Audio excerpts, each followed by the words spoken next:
25. septembar 2023. Gledate Uranak, uživo iz studija K1 televizije. Jovana Joksimović.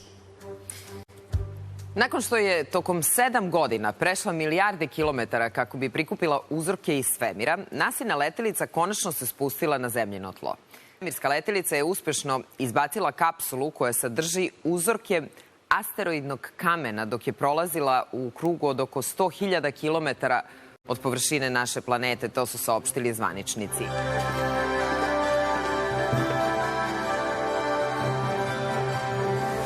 Naslovna strana današnje Politike, oružani incident kod manastira Banjska, i to je praktično centralna tema u Večernje novosti o tom incidentu juče koji se desio. Dakle, osvanulo je jutro sa vešću koja se desila nešto pre 3 sata ujutru. Kosovo na rubu rata, krvavi plodovi terora predsjednika Vučića posle dramatičnog dana na Kosmetu. Sve nas pobite, nikada nećemo priznati Kosovo. I to jeste glavna poruka iz jučera. K1info.rs. Vučić nikad odlučniji, Kurti je kriv što je pala krv, nikada nećemo dati Kosovo. Rekao je da su najmanje 3 Srba ubijena, 2 su teško ranjena, a strahuje se da je još jedna osoba. Za kraj, vest koja da vas vidimo koju ćemo mi... Reci mi, Đorđe, šta je najzabavnije kod tog padela? Kako se objašnjava taj ogroman rast na svetskom nivou? Ovo nije sport koji je eksplodirao u Srbiji. Dakle, krenulo, svi kažu, od Španije.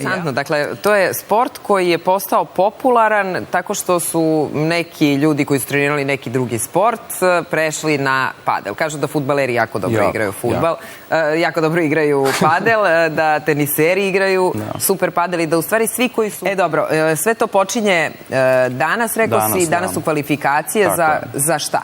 Danas 32 ekipe danas startuju na Košutnjaku i oni će igrati... Samo bit će mokar teren? Ja se nadam da će da se prosuši, zato što je podloga to trpi i voda generalno to je neka vrsta, ajde da kažem, najbliže veštačkoj travi. Genijalni, a ovi masteri mogu da zamislim kako igraju. Pa vidjet ćemo, da. Biće zadovoljstvo gledati ove strance koji dolaze kod nas. Mi se vidimo ponovo i sutra, tu su Boško i Aleksandra. Prijetan dan.